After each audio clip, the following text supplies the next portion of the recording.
The same time మీరు first week లోనే ఆ పర్సంటేజ్ ఎక్కడ అమలు చేస్తే కనుక కాదు కదండి, హై బడ్జెట్ సినిమా అంటే ఇవాళ ఎక్కడ ఉంది? తెలుగు ఉందా, ప్యాన్ ఇండియా ఉందా? మీరు నాకు ఆన్సర్ చెప్పండి. హై బడ్జెట్ మూవీ తెలుగు సినిమానా, ప్యాన్ ఇండియా సినిమానా? అది చెప్పండి నాకు answer. Telugu cinema, Telugu cinema pan India cinema అయింది, అలా తెలుగు సినిమా లేదు. High budget cinema pan India. Pan India అన్నప్పుడు మరి బెంగళూరులో ఎందుకు పర్సెంటేజ్ ఇస్తున్నారు, మహారాష్ట్రలో ఎందుకు పర్సెంటేజ్ ఇస్తున్నారు, తమిళనాడు ఎందుకు పర్సెంట్ ఇస్తున్నారు? తెలుగు స్టేట్ ఏం చేసింది? మన సినిమా, మన హీరోలు, మన డైరెక్టర్లు, మన వ్యవస్థ.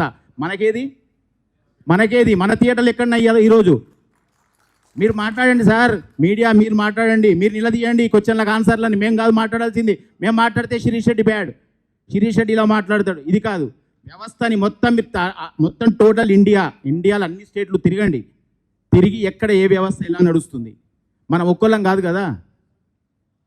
ప్యాన్ ఇండియా సినిమాలు చేసి ఒక పుష్ప లాంటి సినిమా ఇలా ఎంతమంది ఎంజాయ్ చేశారండి వరల్డ్లో, ఇండియాలో. మనం ఎక్కడ ఎంజాయ్ చేసాం?